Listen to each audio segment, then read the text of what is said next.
On va débuter les 45 prochaines minutes sous trois axes. Le premier, c'est un retour sur 2025 sous l'angle de la cybersécurité, sous l'angle également forcément de l'industrie. Quelques prédictions pour 2026 qui, elles, ne seront pas uniquement en lien avec l'industrie, mais plutôt avec les cybermenaces et les risques d'origine cyber en général. Et puis, Benoît nous présentera la manière dont EZ est un partenaire historique de l'industrie sous la forme, bien entendu, de solutions, de services et plus largement. Et donc, pour ce retour sur 2025, on a sélectionné un certain nombre d'éléments qui ne sont pas uniquement des menaces traditionnelles, telles que des rançongiciels, par exemple, ou des fuites de données, mais bien des logiciels plus évolués et ou à caractère destructif, tels que des wipers, donc des logiciels qui visent à effacer les machines et à rendre inopérant également du matériel de pilotage industriel, et ainsi que des éléments liés à l'espionnage industriel, donc la prise de propriété intellectuelle et ou industrielle. On va passer très rapidement sur le fait que les industries reposent, même si elles sont 4.0, sur un certain nombre d'équipements qui n'ont pas été conçus pour tenir la cybersécurité comme étant un élément important. Bien entendu, ces éléments sont anciens, ils visent à être remplacés, mais quand on connaît le coût et la complexité de leur remplacement, on comprend aisément que cela peut être une problématique. Si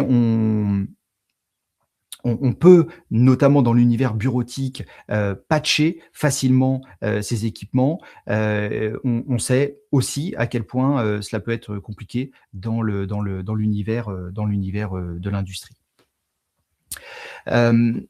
Pour revenir sur 2025, je vous propose de faire un arrêt sur Jaguar Land Rover, qui malheureusement a subi une attaque que l'on caractérise de rançongiciel. C'est une attaque qui a été revendiquée par finalement un groupe de 3 groupes que sont Scattered Spider, Lapsus et Shiny Hunter. Et ils se sont malheureusement unis pour le pire. Ce sont des groupes qui sont notoirement connus pour mener des attaques de type rançongiciel sur des organisations plutôt de grande taille, et pour demander des rançons à celles-ci. Cette attaque a commencé par de l'ingénierie sociale, malheureusement quelque chose qui est très commun. On le voit d'ailleurs encore aujourd'hui dans l'actualité. Hier, le ministère de l'économie a annoncé que le fichier Ficoba avait été consulté sur 1,2 million de fiches ont été consultées sur ce fichier, comprenant notamment des relevés d'identité bancaire et puis des informations. Et ce que l'on constate dans ces attaques, c'est que l'infrastructure technique est plutôt robuste, bien protégée, et que c'est en tout cas pas par là que les attaquants ou l'attaquant, l'avenir nous le dira, sont passés, mais par l'utilisation de techniques organisationnelles, l'ingénierie sociale, le partage de mots de passe dans des messageries ou par des moyens non sécurisés, et l'absence notamment d'authentification multifacteur. Dans le cas présent, donc Jaguar Land Rover, c'est l'exploitation dans une faille de SAP NetWeaver qui a permis un accès privilégié et qui a mené à cette fuite de données, et surtout à l'arrêt de la production totale de cette industrie. Avec une conséquence très importante, c'est que les fournisseurs, les sous-traitants de cette industrie, et ils sont nombreux, on parle directement chez Jaguar Land Rover d'à peu près 30 000 personnes impactées, et plus de 200 000 impactées indirectement. chez ses fournisseurs. Et ça a causé un certain nombre de perturbations au-delà des chômages techniques, mais également la non-disponibilité à la fois de voitures, mais également de pièces, et un impact même qui allait au PIB, une modification un impact sur le PIB du Royaume-Uni. L'État s'est engagé auprès de banques à cautionner un prêt, à être garant d'un prêt d'1,5 milliard de livres qui vise à préserver l'avenir du constructeur et puis surtout de la filière qui en découle. Donc un événement particulièrement marquant et hautement impactant pour bien entendu l'entreprise, sa filière, mais également le pays. Plus récemment, un autre événement marquant, cette fois-ci dans le secteur industriel de l'énergie, nous avons, parce que en particulier nous protégeons une partie de ces industriels, identifié un logiciel malveillant, donc que l'on appelle Wiper, donc effaceur de données. On l'a nommé Dino Wiper, et il a été utilisé proche de nous également en Pologne. Et ce logiciel malveillant et cette campagne visait à couper en décembre 2025 la production d'électricité sur un grand nombre de sites de production, et notamment des sites de production d'énergie renouvelable. Alors je vous laisserai, si vous souhaitez rentrer dans le détail technique de cette attaque, je vous laisserai consulter 2 documents. Le premier, c'est celui du rapport du CERT polonais, en anglais extrêmement complet. Il reprend pas à pas les éléments de l'attaque. Et puis, si vous souhaitez rentrer un petit peu plus dans le détail technique et notamment avoir le point de vue de nos chercheurs qui ont vu et arrêté cette menace, eh bien vous avez un billet de blog qui reprend les éléments techniques de cette attaque. Donc on voit bien à quel niveau de préparation on peut faire face dans l'industrie, parce que là on est face à une attaque qui a visé à la fois des systèmes d'exploitation classiques, on va dire, tels qu'on peut les retrouver dans la bureautique, mais également des éléments de contrôle industriel. Et ceux-ci ont aussi été visés dans cette attaque. Donc pas uniquement des matériels standards, on va dire, mais bien ça montre une connaissance assez profonde de l'environnement industriel. Et dans ces environnements industriels, d'ailleurs comme dans les environnements, on va dire gouvernementaux sensibles, il y a un certain nombre de méthodes qui permettent de se protéger, et l'une d'elles est l'air gap, c'est-à-dire rendre étanche 2 réseaux et ne pas permettre de communication en temps réel entre le réseau A et le réseau B, par exemple un réseau bureautique ou un réseau de maintenance, et puis un réseau de production industrielle. C'est ce que applique un certain nombre d'organisations. Malheureusement, on se rend compte que les cybercriminels arrivent à passer outre cette barrière qui semble pourtant très difficile à franchir. Dernière en date dans cette recherche que l'on a menée, notamment contre des entités gouvernementales. Et si vous allez sur le blog We Live Security, sur lequel vous trouverez notamment cette recherche, vous verrez que l'on a aussi une autre recherche qui revient sur près de 15 années de techniques mises en œuvre par des cyberattaquants pour compromettre des réseaux air-gap. On voit, alors je spoil, hein, mais on voit que la clé USB et le sous-traitant qui vient notamment mettre à jour tout ou partie des équipements reste un moyen assez fort et courant pour venir infecter les réseaux, même quand ils sont complètement déconnectés. Autre élément de cette présentation, ce qui va me permettre également de remercier l'homme de l'ombre de l'organisation de cette série de web séminaires, qui est Romain. Ce sont des tribunes, des avis d'experts que vous allez retrouver également sur notre blog. Et en ce qui concerne, notamment le travail de Romain, eh bien, c'est un livre blanc, qui concerne l'industrie. Là, on est vraiment dans le cœur, de notre sujet aujourd'hui, et ce livre blanc vous apportera un certain nombre d'éclairages, quant aux différentes menaces, qui peuvent peser sur l'industrie, et puis également les solutions. Synthèse, si je puis dire, de la présentation que l'on a, aujourd'hui ensemble. Un autre élément qui est important, et qui, à mon sens, devrait permettre également, si besoin, de convaincre, à la fois les métiers, mais également, les directions générales, les COMEX, ceux qui peuvent avoir une vision peut-être différente ou tronquée de la réalité des attaques, qui peuvent concerner l'industrie.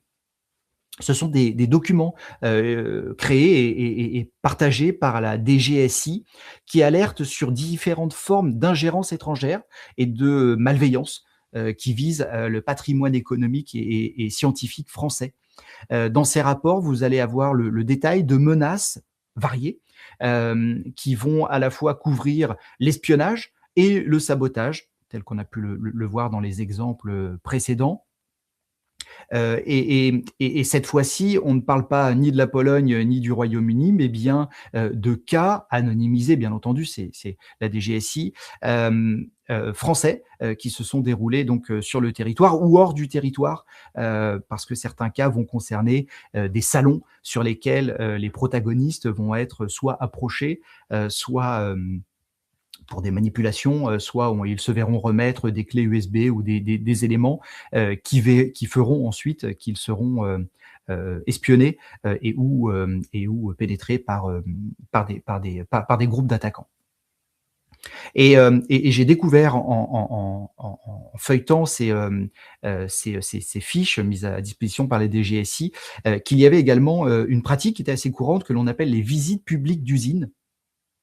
Et ces visites publiques d'usines permettent, comme, le nom l'indique, de pouvoir, visiter un petit peu comme les journées portes ouvertes du patrimoine, et de permettre à des tiers de venir dans les visites, pardon, dans les usines, et permettre, de découvrir ce qui, moi, en n'étant pas du milieu industriel, me fait toujours rêver, ces machines, ces usines, ces chaînes de production. Malheureusement, ces visites permettent aussi la captation d'informations, la captation d'informations par des tiers. Et vous l'aurez peut-être vu également dans l'actualité, avec, des lunettes qui embarquent des caméras. Un stagiaire a été, pris, la main dans le sac, dans le pot de confiture, en train de filmer, la société, les éléments de la société dans lesquels il a été embauché en stagiaire.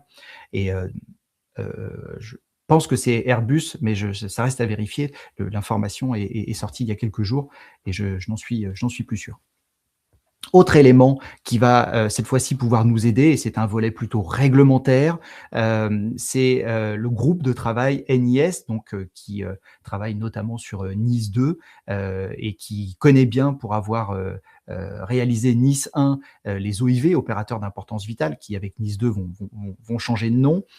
Mais, ce groupe, a réalisé plusieurs documents qui sont, extrêmement récents, hein, qui datent du 13 février, et qui vont, dresser un portrait et donner des éléments de compréhension en termes de cybersécurité, sur la chaîne d'approvisionnement qui est multiple, hein. Quand on est une industrie, ça peut correspondre à des tiers qui vont nous fournir. Alors soit ça peut être des pièces, physiques, mais bien souvent il y a des échanges, électroniques, qui sont opérés, des connexions qui peuvent permettre des intrusions, et puis,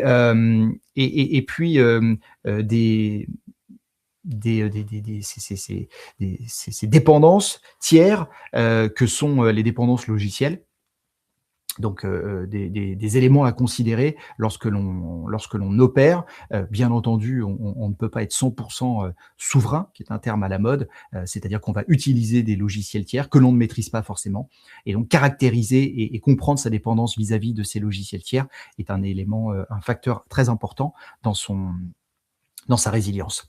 Et pour pouvoir illustrer ces documents, pour pouvoir illustrer cette situation et cette dépendance, il y a deux documents qui sont intéressants. Le premier concerne les voitures connectées et automatiques, donc les véhicules connectés et automatiques. Donc il y a une analyse de risque quant à cette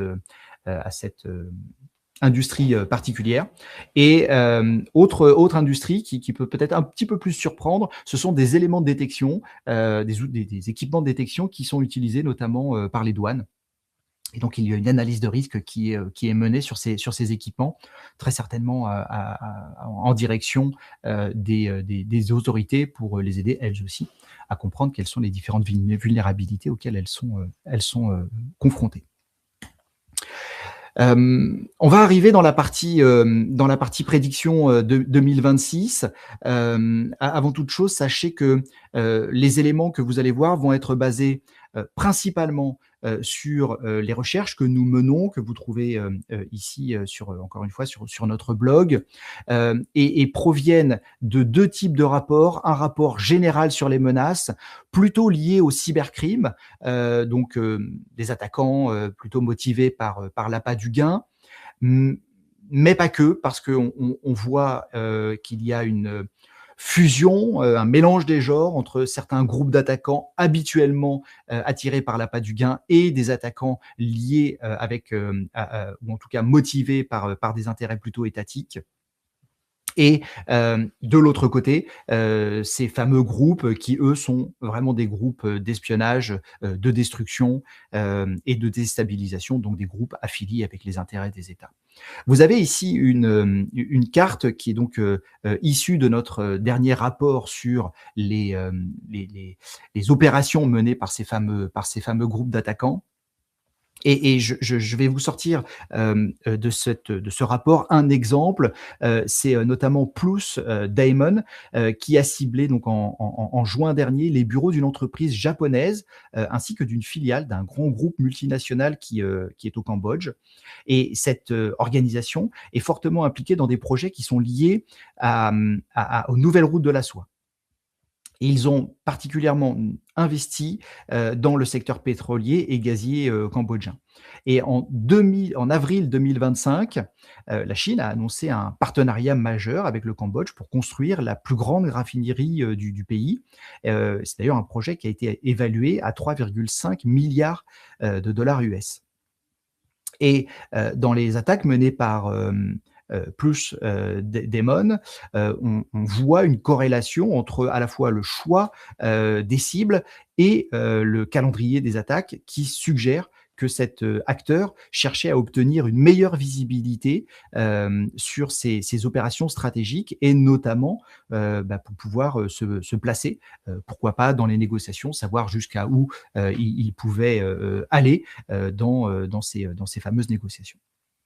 Donc on voit à quel point le secteur industriel, qui est un secteur qui économiquement pèse lourd, ne fait pas exception à la règle, à la fois quant aux tentatives de destruction de Wiper en fonction du secteur et de l'activité, mais également en fonction d'un intérêt soit économique, soit stratégique beaucoup plus large. Si on retient cet exemple qui est lié aux intérêts chinois, on a également vu, et vous le retrouvez encore une fois dans ces rapports, des groupes alignés avec les intérêts, par exemple, de l'Iran, qui ont mené des campagnes de type Wiper, notamment, encore une fois, ciblant des organisations du secteur de l'énergie et de l'ingénierie. On a également vu des groupes alignés avec les intérêts de la Corée du Nord mener des opérations de compromission d'entreprises liées à l'aérospatiale, notamment en Italie, et des attaques, on en parlait, de supply chain, donc de tiers, contre des logiciels industriels. On a également vu des groupes liés et alignés avec les intérêts de la Russie mener des campagnes de type Zero Day qui ont visé le secteur de l'industrie, de la logistique, de l'énergie encore une fois, et également de l'industrie agroalimentaire. On voit bien que que ces groupes, que l'on donc qualifie d'APT, Advanced Persistent Threats, vont cibler à la fois directement les chaînes de production, principalement aussi en fonction des zones, le secteur de l'énergie, mais également des secteurs stratégiques comme, l'aérospatial, le drone, on va le voir juste après, et aussi le transport, qu'il soit, quel que soit son mode. Donc, en particulier, on a vu des attaques sur du transport maritime. Ce qui m'amène à quelques prédictions pour 2026. Donc après ce tour rapide, hein, sur 2025, je vous propose de jeter un œil sur ce que l'on pense qui risque d'arriver en 2026. Ce que l'on remarque déjà, c'est que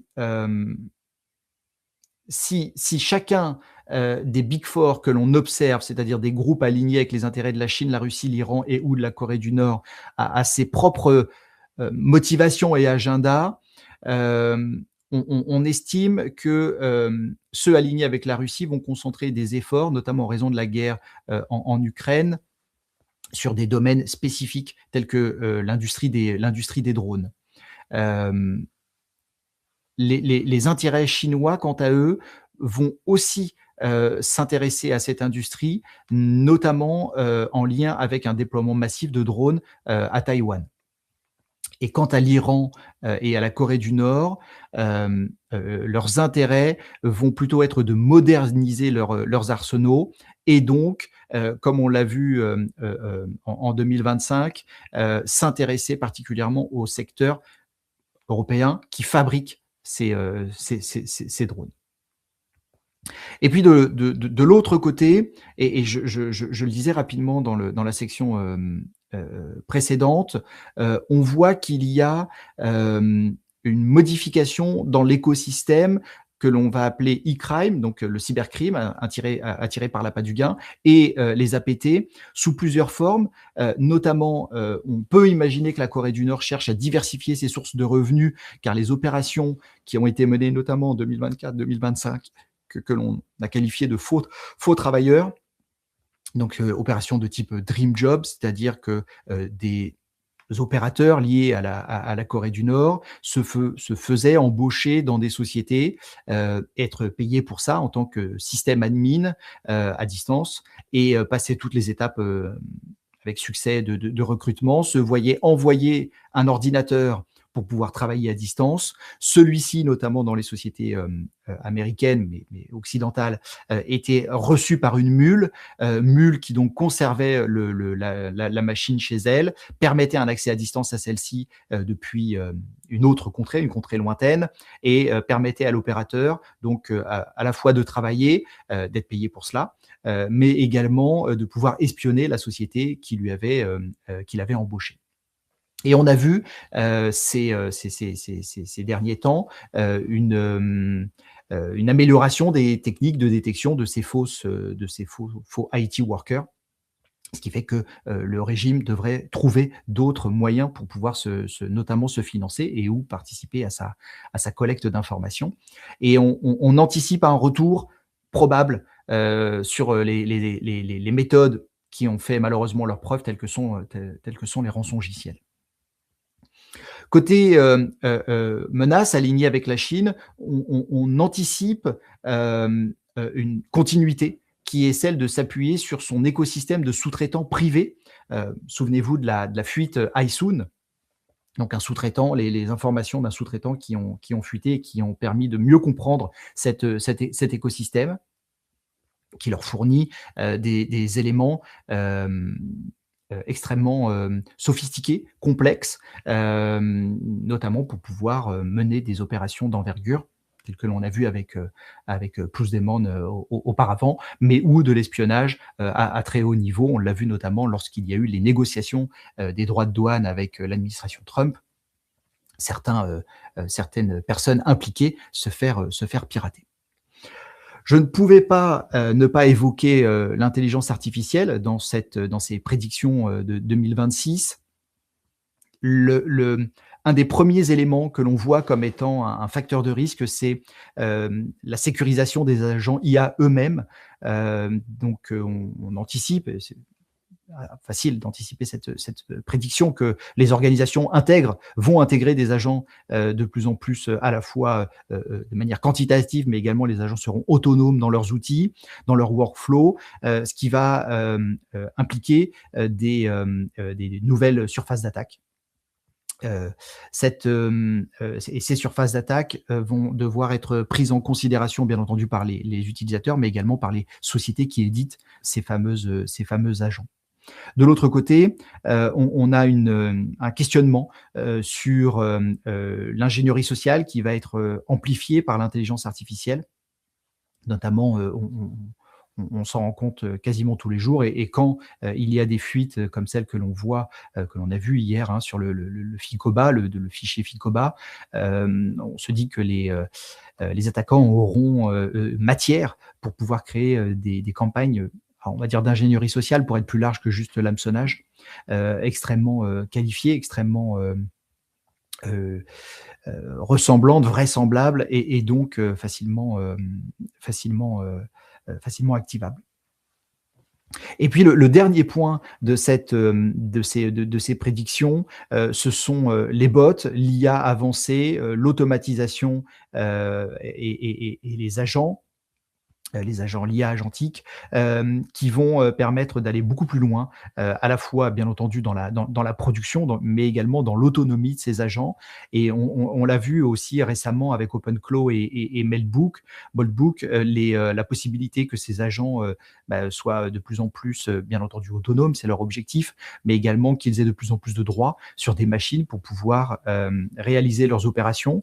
Bien entendu, cela est nécessaire, mais on va également donner à ces agents la possibilité d'interagir assez profondément avec des systèmes d'exploitation et ou des applications, par exemple, leur donner accès à des bases de données, leur donner accès à des messageries, à la possibilité de créer du code, de compiler du code, de jouer du code. Et donc, bien entendu, des risques liés à cela qui sont assez importants. Et puis, dernier point pour terminer ces prédictions, on en revient encore une fois malheureusement au rançongiciel, au ransomware. On a constaté en 2025, c'est pas vraiment une prédiction, hein, mais que le nombre de victimes avait fortement évolué par rapport à 2024. Alors il y a des éléments qui sont intéressants, des éléments plutôt positifs. Les entreprises peuvent moins payer les rançons qu'auparavant. Pour autant, il y a plus d'attaques.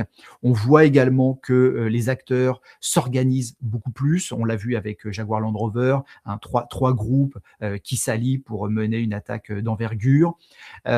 Malgré tout, et alors ça c'est un point sur lequel il nous semble assez nécessaire d'appuyer, c'est que les attaques s'appuient quand même majoritairement sur des failles qui sont simples, des mots de passe qui sont faibles, qui sont partagés, des systèmes qui ne sont pas patchés, l'utilisation de ports divers et variés ouverts tels que RDP, des vulnérabilités sur des équipements.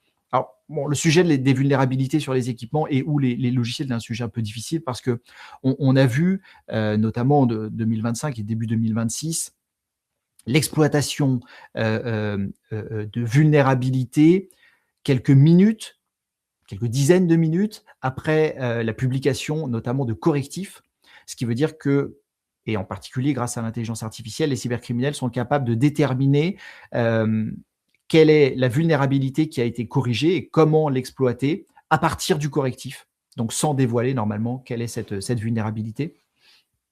Et le temps d'exploitation est extrêmement court. Donc le problème du patch et de sa mise en production reste entier et certainement à réfléchir parce que entre patcher tous les mois ou patcher toutes les 30 minutes, il y a vraiment une question et puis une complexité qui s'opère.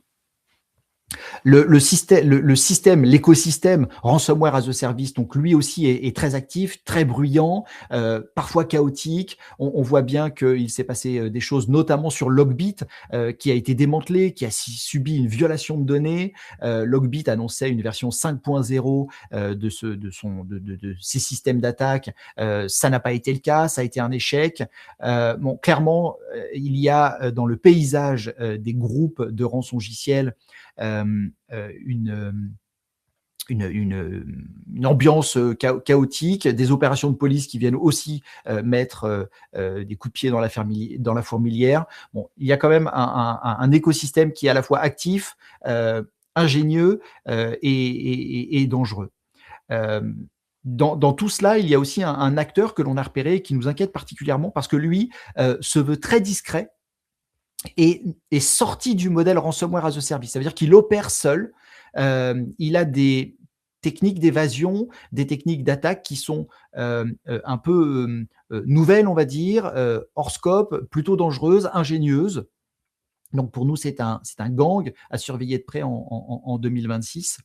On a vu aussi le groupe Qilin, qui a particulièrement sévi notamment en France, qui lui est plutôt standard, si je puis dire, dans l'univers des ransomware as a service, qui est à surveiller également parce qu'il est particulièrement efficace et certainement que s'il y a des place à prendre, notamment quand on voit des démantèlements par la police et ou parfois même des attaques entre groupes, eh bien celui-ci pourrait récupérer un certain nombre d'éléments d'affiliés.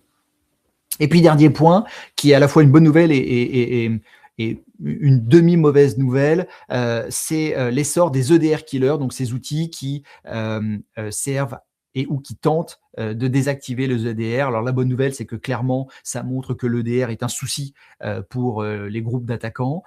Donc c'est une technologie qui fonctionne en défense, vu qu'il faut essayer de la désactiver.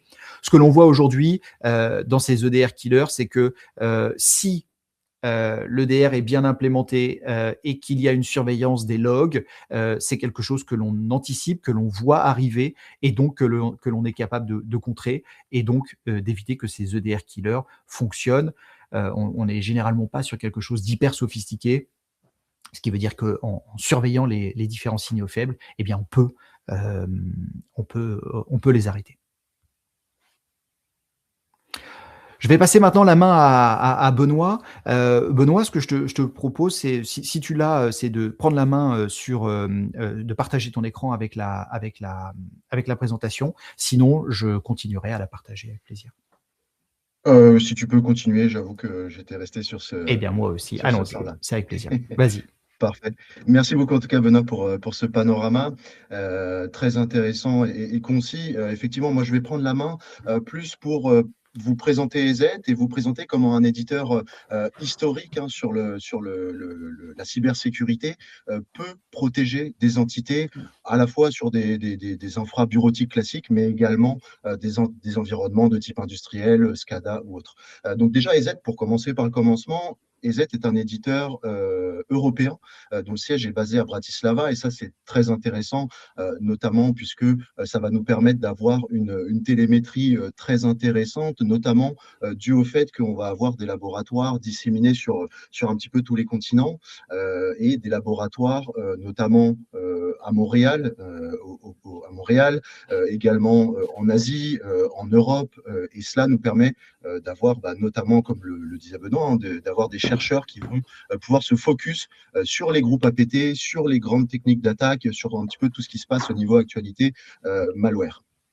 Aujourd'hui, EZ, c'est le premier éditeur de sécurité B2B au sein de l'Union européenne. Donc, on a vraiment cette origine européenne qui est très intéressante aujourd'hui parce que Benoît l'a évoqué, on parle beaucoup de souveraineté. Donc, français ou à minima Union européenne. Aujourd'hui, ce qui est intéressant également, c'est que EZ est la propriété des fondateurs d'origine. C'est-à-dire que dans les années 80-90, vous avez deux informaticiens qui codent ensemble un antivirus et aujourd'hui, ils sont toujours à la tête de la société et fait intéressant également, EZ ne va pas être cotée en bourse, ne va pas être dépendante d'un board d'actionnaires et on va pouvoir réinjecter les bénéfices vraiment très puissamment dans la partie R&D. La partie développement, ça nous permet d'avoir un moteur de détection dont toutes les technologies sortent de nos labos. Il ne va pas y avoir de rachat de technologies tierces qui s'imbriqueraient mal dans le produit, ce qui nous permet d'avoir aujourd'hui, depuis plus de 30 ans, un des produits les plus légers et peu impactants sur les machines. Et puis, effectivement, on va avoir une croissance annuelle depuis plus de 30 ans. je vais vous donner quelques informations qui peuvent être intéressantes. Aujourd'hui, EZ, c'est plus d'1 milliard d'utilisateurs et d'internautes protégés. On parle de 110 à 120 millions d'OS protégés directement par nos produits, hein, ce qui nous permet encore une fois d'avoir une télémétrie internationale et très intéressante et importante. Mais on parle de plus d'1 milliard d'utilisateurs protégés, notamment au travers de partenariats que l'on peut avoir avec des très grosses structures comme Google ou Intel notamment, qui intègrent des techno EZ dans leur processeur. Aujourd'hui, donc, je l'ai déjà évoqué, hein, EZ, c'est 11 centres mondiaux de R&D dans le monde. C'est sur un peu plus de 2000 personnes, 850 chercheurs en cybersécurité et experts du coup en cyber et en technologie. Je parlais de la partie développement, la partie recherche est également très intéressante et je reviens sur les résultats de nos recherches, hein. N'hésitez pas, si vous êtes friand de veille technologique, à aller voir notre blog welivesecurity.com/fr. Si Romain, tu peux le mettre dans le chat, c'est vraiment un blog qui est dédié uniquement à la partie recherche, à ce que tous nos chercheurs peuvent publier comme recherche sur les APT, sur les grands groupes, sur les malwares en règle générale. Et Benoît, j'ajouterais également que c'est un blog sur lequel on va également trouver des éléments qui servent à la sensibilisation des employés et des individus. C'est-à-dire que pour être bien sensibilisé, généralement, il faut faire le lien entre ce qui peut nous arriver chez soi et ça nous permet de mieux comprendre quels sont les risques numériques et ensuite d'adopter les bonnes pratiques, les bons réflexes et d'emmener ces bons réflexes, bien entendu, dans l'entreprise. Donc, une formation et une sensibilisation de l'employé sert à l'entreprise et également chez lui. Et sur le blog, vous trouverez à la fois les recherches, comme tu le dis, bien sûr, et également une partie qui est très importante sur le blog France de sensibilisation des individus au sens large. Complètement. Il y en a pour tous les goûts, on va dire. Exactement. Oh bah, si tu peux passer à la slide suivante. Avançons. Merci. Du coup, voilà, je le disais, hein, EZ, éditeur historique depuis plus de 30 ans. Voilà, moi ça fait 8 ans personnellement que je travaille chez EZ et on a entendu beaucoup de discours qui on va dire, qui attaquaient les éditeurs historiques de protection endpoint, hein, qui faisaient historiquement de l'antivirus, mais avec cette frise chronologique, on voit bien qu'EZ n'a pas attendu pour vraiment mettre l'accent sur la partie recherche, sur les nouvelles fonctionnalités, essayer de réduire au maximum l'écart qu'il peut y avoir entre les attaquants et les techniques de défense. Et on le voit, hein, dès les années fin 90, EZ a utilisé des réseaux neuronaux, donc de l'intelligence artificielle, du machine learning, pour améliorer les capacités de détection, surtout on va dire la rapidité de détection. Et on voit que année après année, on vient ajouter des technologies, des fonctionnalités pour essayer de se rapprocher parce qu'on ne s'amuse pas à vendre du 100%, mais en tout cas se rapprocher au maximum d'une protection optimale et complète sur, encore une fois, tout type d'infra, que ce soit une infra bureautique ou une infra de type industriel. Donc EZ est un partenaire de confiance, hein. Ça je vous laisserai, c'est très marketing, mais quand même du moins très intéressant. Je vous laisserai vérifier cela par vous-même. Mais EZ va être très fréquemment reconnu et cité par des grands groupes d'évaluation très connus, distingué également par des analystes indépendants, hein. Je pense notamment au AV Comparatives, hein, qui est une entité européenne et très importante dans ce milieu-là. Il faut savoir qu'EZ, c'est également des certifications qui semble, ma foi, logique, mais qu'il est important de citer, hein, puisque EZ est une entité qui va être certifiée ISO 9001, ISO 27001, pardon, et également SOC 2. Donc ça, c'est important aujourd'hui pour voilà, asseoir, on va dire, ses compétences et son professionnalisme, notamment en matière de cybersécurité. En termes de référence, bon, je ne vais pas m'amuser à faire du name dropping pendant plusieurs minutes, mais il est intéressant, notamment sur la partie grand compte privé et notamment, hein, sur la partie industrielle, de citer Mitsubishi Motors, Canon également, Toshiba, et en France, on travaille avec énormément d'entités du milieu industriel, comme un grand groupe de fabrication d'automobiles. On travaille avec beaucoup d'entités de la supply chain qui travaillent pour des Airbus, des Safran, des Thales, etc. Et plus sur la partie compte public. Et en France, cette fois-ci, il faut savoir que nous protégeons notamment depuis plusieurs années la gendarmerie nationale. Ça, c'est très intéressant et on y reviendra hein, parce qu'ils sont très tournés open source.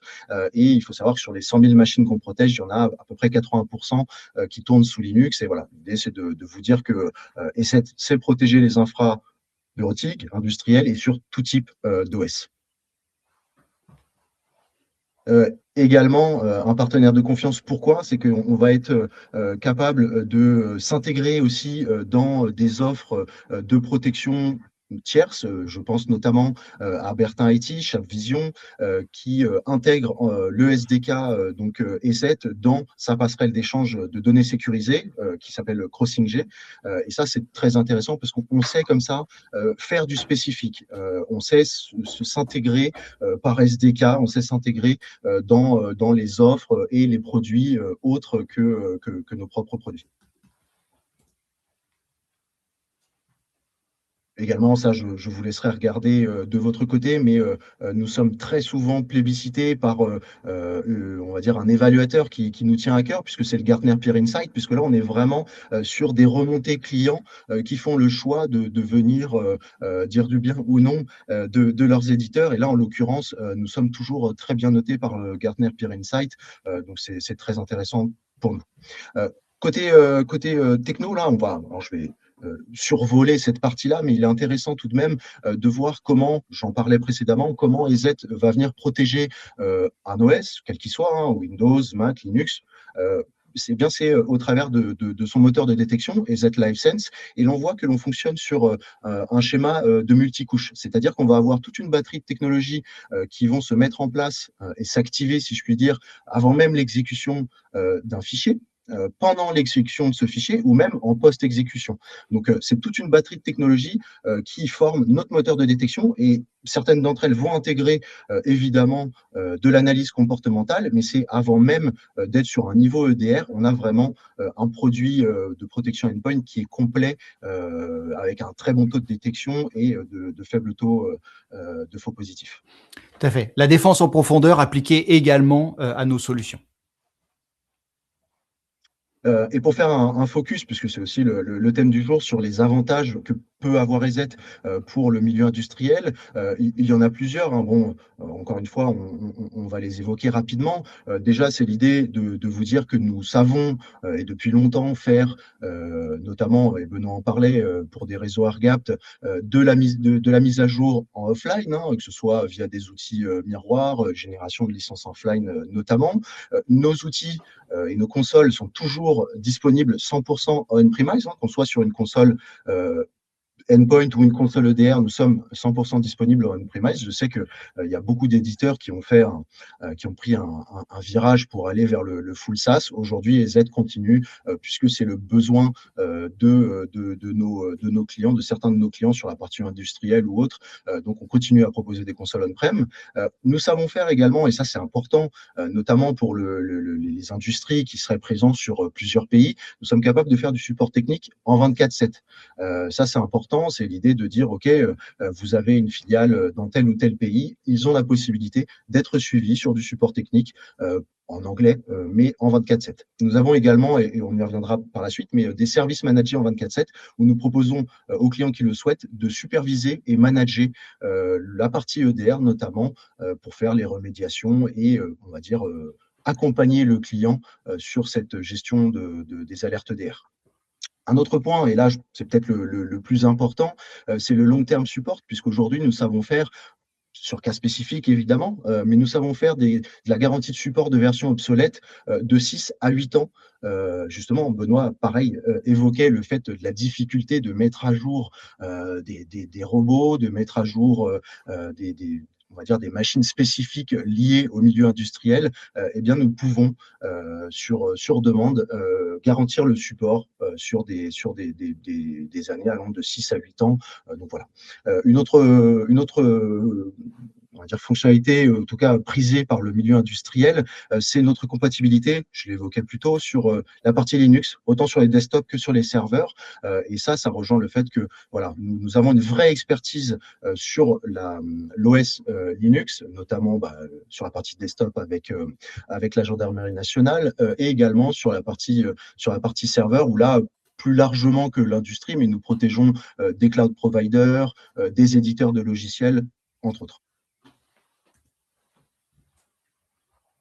Donc, j'en parlais rapidement, hein, l'EPP, aujourd'hui, ça reste un point indispensable, mais ce n'est plus suffisant.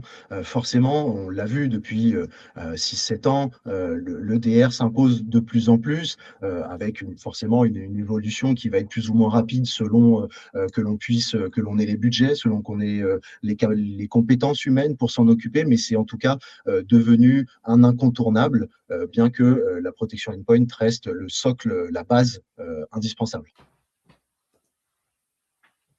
Aujourd'hui, EZ, c'est pas uniquement une protection endpoint et un EDR, hein, bien que ça soit aujourd'hui le cœur, on va dire, d'une protection d'une infra, qu'elle soit bureautique ou industrielle.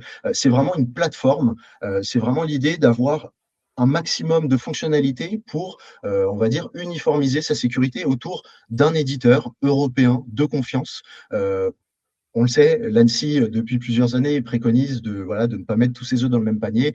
En tout cas, la réalité terrain que je rencontre depuis plus de 7 ans, c'est que voilà, les entreprises y reviennent et préfèrent pour plus de confort, plus on va dire, de facilité, gagner du temps, toujours dans l'optimisation, d'uniformiser autour d'un éditeur. C'est pour ça qu'aujourd'hui, EZ sait protéger des OS, c'est proposer un EDR XDR, c'est également faire du chiffrement full disk, de la double authentification, c'est faire du patch management, du scanner de vulnérabilité, protéger des messageries, qu'elles soient Exchange on-premise ou bien des messageries 365, tout ce qui est d'ailleurs tenant de 365, puisque l'on sait protéger toutes les applis collaboratives. Donc l'idée, c'est vraiment aujourd'hui de vous dire ou de vous rappeler qu'EZ, c'est un éditeur de cybersécurité, on va dire, complet pour fermer le maximum de portes aux attaquants.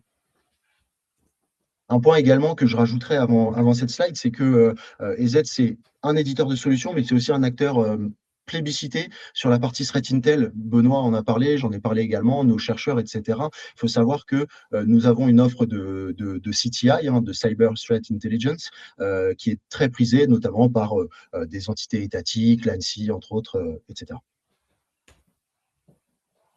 Donc on l'a vu, hein, avec un EPP, on a le socle, on a la base de la protection, mais la visibilité restera forcément minimale, hein, parce que sur un EPP, c'est un produit qui vient vérifier finalement de manière, on va dire, très large, est-ce que le fichier est sain ou malsain. Là où avoir un EPP et un EDR, notamment d'un même éditeur, va nous permettre d'avoir une visibilité optimale, hein, sur les chaînes d'événements qui vont se produire pour pouvoir comprendre la situation et la maîtriser, que la gestion de l'EDR soit faite en interne chez vous ou qu'elle soit faite par un prestataire externe sur du SOC ou alors directement par l'éditeur. Ça va nous permettre également d'avoir un contrôle additionnel et de vraiment pouvoir faire, si besoin, du forensic également.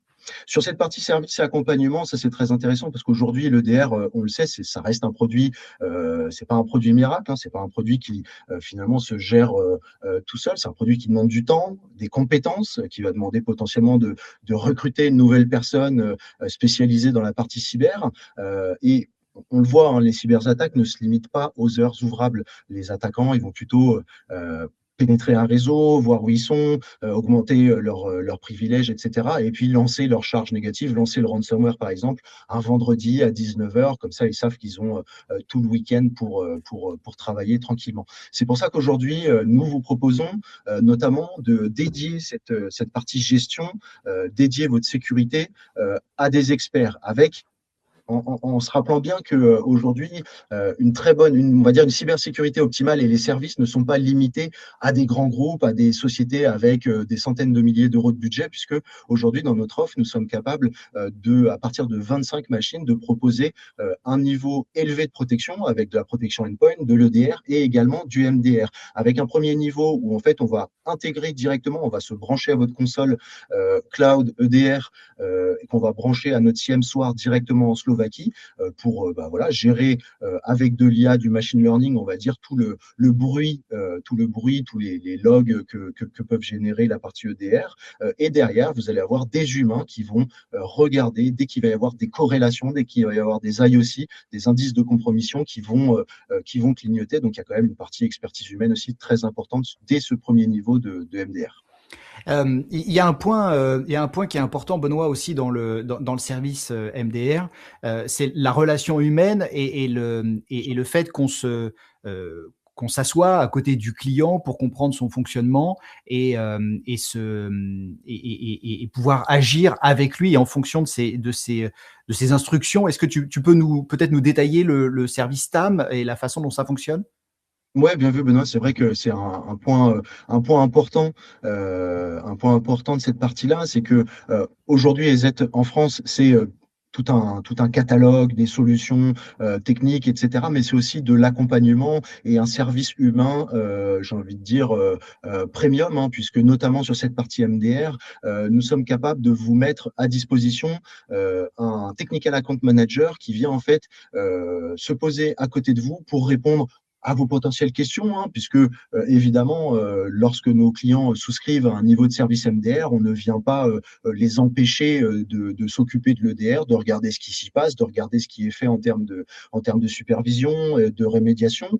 Donc, on permet, si le client le souhaite, d'avoir vraiment un référent, un ingénieur sécurité qui s'assoit à côté de vous et pour vous accompagner, vous expliquer, répondre à vos questions et également, on va dire, se faire on va dire le traducteur, alors non pas technique, mais plus le traducteur des actions à mener s'il y avait besoin de mener des actions dans le cadre d'une attaque, notamment, par exemple. Et c'est important parce que, en fait, EZ opère le SOC en 24/7 depuis ses différents laboratoires, dont Bratislava. Et pour accompagner les clients en local, on a décidé de ne pas mettre en contact direct uniquement Bratislava ou le SOC concerné et le client, mais bien de mettre un intermédiaire en France en français qui lui aussi travaille 24/7 et qui permet d'aller au plus proche de la connaissance du client et en fonction des instructions que vous aurez laissées et qu'on aura définies ensemble, notamment dans les réunions de cadrage, des éléments et des conduites à tenir en cas de détection à la fois d'indicateurs de compromission et où cela arrive d'alerte, donc d'alertes qui ne sont pas des compromissions. Et puis ensuite, la qualification en incident et le passage en mode réponse à incident, encore une fois en fonction de vos instructions, parce qu'on ne va pas agir de la même manière sur une machine bureautique, un serveur et une machine qui serait dans un environnement industriel et qui servirait notamment à piloter par exemple une chaîne. Donc c'est important parce que il y a pas de place qui est laissée à l'improvisation et on agit de concert avec vous. Voilà, quand tu évoquais des clients comme les pompiers de Paris, par exemple, et quand on sait que l'on protège et qu'un réseau, notamment de type pompier, c'est effectivement un réseau bureautique, mais c'est aussi un réseau industriel parce que les camions contiennent un certain nombre de machines. Le service de réponse 24/7 du 17, eh bien, ce sont bien entendu elles aussi des machines et on n'agit pas de la même manière sur un PC secrétariat que sur une machine dans ces environnements-là. Évidemment, merci pour cette précision. Ça me permet, je vois l'heure qui tourne, je vais essayer de ne pas prendre trop de temps, mais on a un deuxième niveau de service MDR, Ultimate cette fois-ci, qui va permettre aux clients qui le souhaitent d'aller encore plus loin, on va dire, sur le partenariat cybersécurité, puisque là, on va, au-delà d'avoir du threat monitoring, vraiment une partie threat hunting, où nos équipes, cette fois-ci, tout va être géré directement en France par notre équipe d'ingé sécu, d'analystes SOC en France. Et on va même être proactif puisqu'on se connecte 3 à 4 fois la journée, la nuit, par jour, sur les consoles de nos clients pour faire du threat hunting. Donc, bien sûr, nos équipes sécu sont connectées à notre threat intel et dès qu'il va y avoir une actualité, une nouveauté, un nouveau malware, on vient vérifier de façon proactive qu'il ne se situe pas sur vos machines, etc. Et là, nous sommes vraiment, et tu citais la brigade des sapeurs-pompiers de Paris, nous sommes vraiment sur un niveau très personnalisable et vraiment très pointu parce que nous sommes capables de monter le RACI directement avec nos clients. Pour vous donner un exemple rapide, la BSPP, le RACI va être fait de manière à ce que finalement, ça va être, puisqu'ils ont une équipe SOC en interne, c'est eux qui vont avoir, on va dire, le dernier mot sur une action à mener. Là où, par exemple, si je prends le cas d'un GHT que nous protégeons depuis plusieurs années maintenant sur un niveau EPP, EDR et également MDR Ultimate, eux nous ont dit, j'exagère, mais nous, on vous donne complètement la main, vous nous protégez, etc. Donc, on est capable comme ça vraiment de faire du spécifique suivant le client en face duquel on se trouve. Et Et je suivant terminerai l'offre. sur et suivant l'offre, évidemment. Je terminerai rapidement, puisque je l'ai déjà évoqué, mais sur le catalogue, vous voyez qu'aujourd'hui, EZ, ce n'est pas simplement un antivirus, c'est vraiment une console d'administration on-prem cloud, c'est protection des endpoints. Hein. On a vu rapidement le moteur de détection, mais c'est un moteur de détection complet sur tout type d'OS, Windows, Mac, Linux, sur les mobiles également, hein, notamment sur Android, on a un produit dédié à l'environnement Android. Nous savons faire du chiffrement full disk, nous savons faire de la protection de tenant 365 ou de tenant Google Workspace, nous faisons du patch management, du scanner de vulnérabilité, de la double authentification, de l'XDR et voilà. Je ne rentrerai pas forcément plus dans le détail. Si évidemment vous souhaitez en savoir plus, n'hésitez pas. Sur la slide d'après, il y a une adresse mail pour nous contacter. Donc, clients finaux @ez-note32.fr. Surtout, n'hésitez pas qu'il y ait un intérêt à un projet spécifique ou simplement pour faire de la veille techno. Nous pouvons vous accompagner sur des démos personnalisées, sur des POC, entre autres. Donc, n'hésitez pas. Merci beaucoup, Benoît. C'est le moment des questions-réponses.